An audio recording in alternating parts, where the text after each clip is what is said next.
Hey YouTube, Sandy Frank here. Today, going to be talking about today's episode of Hobby Talk is going to be a pretty big one.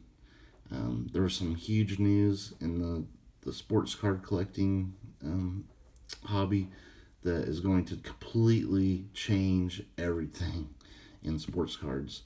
This company called Fanatics, um, I believe they are involved in like sports gear somehow, and also I think they do some NFT type stuff. They now own the um, the the rights to make baseball cards.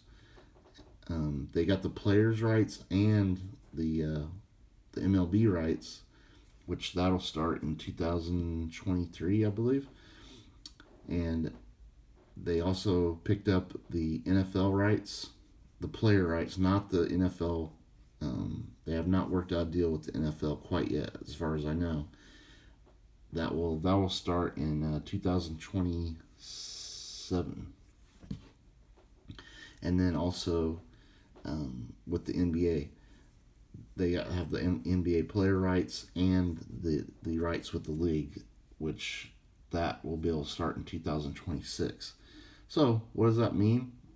Well, it means that all these brands that we love are in jeopardy.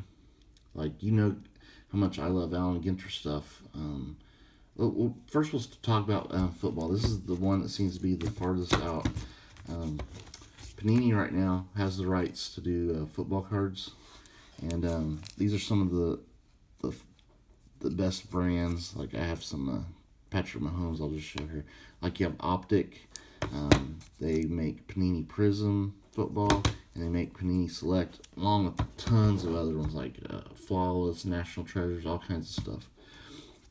And as it stands right now, these Panini will not be able to make these cards after 2026 for football. And when it comes, they also right now make basketball cards. They also make baseball cards, and they do not have the MLB rights to make baseball cards, but they do have the player rights. So right now, this is why you have like products like Donruss and Optic and stuff like that in baseball, but they don't have logos. They have the players, but not the logos. So they're able to work around that a little bit. Not as awesome as having both, of course. And then in basketball, they make some great basketball cards. They can continue to make these lines through 2025. Like Panini Prism, Select, a lot of the same brands they do in basketball and football. But of course, they have the players and the logos. Got Optic, got Revolution, Contenders, and Hoops. All these really great basketball products they make. As it stands right now, they won't be able to make those after 2025. The one that really hurts me the most is Topps. Topps, I've been collecting Topps baseball cards ever since I was a little kid. They've always had logos, players, all that sort of thing. And this is the one that's going to be impacting us the most, because they can really only make baseball cards for one more year, 2022, and that's going to be it, unless something changes. So here's some of the my favorite baseball brands that they put out right now. They put out Bowman's Best, great product. Of course, you have the regular Topps flagship. It's been going for over 70 years. I love Topps Heritage. They kind of like bring back some of the old designs every year. Really nice sets. Of course, Allen Ginter, very dear to my heart. And of course, the great Bowman brands, Bowman Chrome and stuff like that. So we might have one more year of these brands, and then they'll be gone. This is earth-shattering news for sports cards. Now, different things could happen. Fanatics, the company that now owns all this stuff, they could just buy Topps and buy Panini at some point, and just under their big business, they can Um, Maybe they don't want to deal with trying to come up with a whole bunch of new products. They could buy Tops and say, "Hey, you guys are now part of our company. Keep doing your thing. Keep making baseball cards." And of course, the cards will have Fanatics. Since Fanatics will own Tops, they can still do logos and all that sort of thing. I think that's the most likely scenario, um, just because Tops is going to be decimated as a company without baseball. Um, I mean, they do Star Wars stuff, of course, and some soccer, I think, but their their thing is baseball, and it would make sense for Fanatics to just buy Tops and let them continue to make the cards, but they'll just be owned by Fanatics. Um, Panini, they have their rights for a few more years, so um, till like 2026. So they could continue to make products, but I think the same thing. I think at some point Fanatics will probably be smart to just buy Panini as well, um, since they'll have the licenses. And I mean, people love these Panini brands like Optic and Select and Prism, all these great brands that they have going and that has built up a following. Um, it would be smart for them to buy them and do that too. But let's say they don't buy them and they just make their own new cards. Um, how would Topps survive without baseball? I've been thinking about this. Like they do have, they do great Star Wars cards. They've kind of slipped, I think, last few years. Maybe not making as cool of Star Wars sets that they have been making, but they could continue to do Star Wars stuff, even though Star Wars is maybe not as popular as it once was. They do soccer, of course. Not every league, but I think they have several leagues, and I think Allen Ginter is one of the few products that could survive all this without baseball because they have so many interesting off the wall type stuff, and plus they can make it a celebrity type product. They already have a lot of celebrity cards and other champions and stuff, not just baseball. And of course, all the crazy like don't have good focus here. Sorry guys, they're great minis. They're based on anything they want to do. They can make Allen Ginter like a Goodwin Champions type product where it's not specifically a baseball product. That is ironically one of the few products that I think could survive if Topps continues to go on without baseball. Now Panini, I don't know if they lose basketball and football and don't get picked up by Fanatics. I'm not sure how they would survive because I don't know what all they can make. I think they make some Dragon Ball Z cards, but I know they make some soccer cards. Topps also has like MMA type stuff, so it'll be interesting. Um, it's crazy that now this Fanatics company basically has a sports card monopoly going on, and that could lead to some really bad things for collectors. Um, I personally think the prices for hobby boxes and retail stuff, if you can find it, is going to skyrocket. Um, because I think these like Topps, they're going to try and make as much money as they can this next year.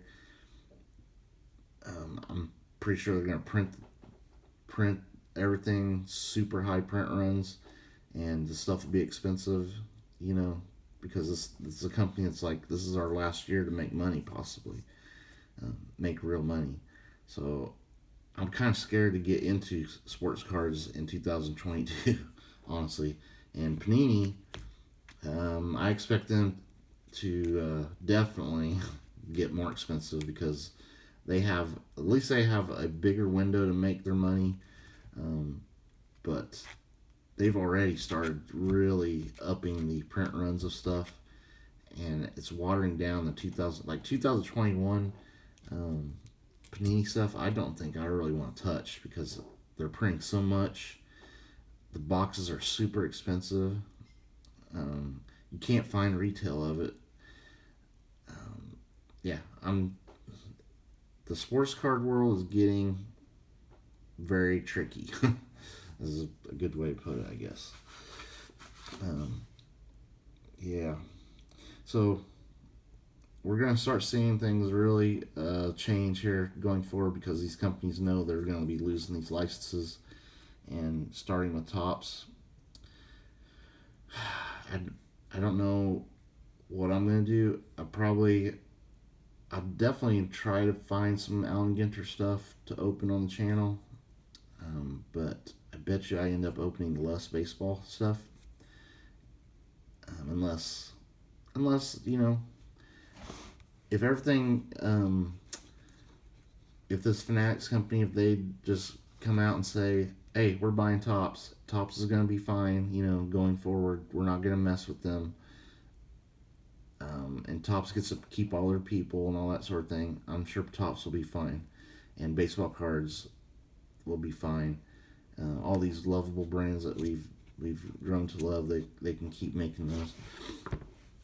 But man, the scenario of if that's it for Topps next year, it'd be scary to buy into stuff because they're going to be losing a lot of people if Topps doesn't get bought, and they're going to have to seriously downsize. So they're going to be losing a lot of talented people. So the products are going to suffer. It'll make your head explode trying to figure out what's going to happen, in the next couple of years. But I hope they put some more effort into the Star Wars stuff. I hope they don't up the production numbers of it, but it's all very unusual, and that's why it's good to look at packs, guys. Here's a box right here. There's things called pack odds. You can use these to try to figure out how much they're making of stuff. And if they start upping the production of stuff really crazy, just to try to make a bunch of money in this last little stretch that they have, you should probably avoid it because it could end up being like the junk wax era, if they make too much, where they overproduce and really water down the lines. And you're definitely seeing that happening in Panini already, where they're, especially with Select. Select used to be super highly regarded and was kind of like a hobby only type thing, and then they keep expanding all the different parallels every year into where now it's gotten to a point of being ridiculous. Like, I think there's like over 100 of each card in parallels now in Panini Select, which just is unbelievable. But that's Hobby Talk this week, guys. What do you think is going to happen with Topps in this next year? Are they going to just lose baseball and continue as a company doing other stuff, or are they going to get bought up by Fanatics and just continue to make baseball products? And what do you think will happen to Allen Ginter? See, this is another thing. Allen Ginter is a really niche product. Like, I'm a big fan of it, but I'm not the usual collector. They don't make a ton of Allen Ginter stuff. If Fanatics does buy Topps, I could see them maybe trying to trim some fat here and there, and they might say, we're not doing Allen Ginter anymore. It's archaic. It's too old. They have to make all these minis. They have to make rip cards. They have to make framed cards. They have to make wood cards, metal cards. I could see them saying, we're streamlining things. Allen Ginter's got to go. So 2022 might be the last year for Allen Ginter. Definitely be the last year of Allen Ginter, including baseball stuff. Like I said, I think if Topps survives without baseball and surviving on their own, I think they could still do an Allen Ginter set, but it won't have baseball players. It'll be all celebrities, kind of like a Goodwin Champions. But if Fanatics buys Topps, I could also see them saying, no, we're not doing Allen Ginter cards anymore. Just because they're definitely one of the, probably the bigger, um, a lot of work goes into Allen Ginter without many sales. So I've been wondering if Topps is going to keep making Allen Ginter for years because of all these intricacies of Allen Ginter. I mean, you got to make weird stuff like encased fossilized dinosaur teeth cards. I mean, there's everything is in Allen Ginter. So I can definitely see Fanatics saying, no, we're done with Allen Ginter. Let it go. So um, we'll see. That's mainly my biggest worries about Allen Ginter. I love the Topps Chrome and Topps flagship and all that, and Heritage, but Allen Ginter's kind of like what brought me back into collecting cards. So um, I'll be sad to see Allen Ginter go very much. Um, I'll keep my Allen Ginter collection though, because it was a fun little period of time of collecting. But I could see this day coming where Allen Ginter could possibly be at its end. But who knows?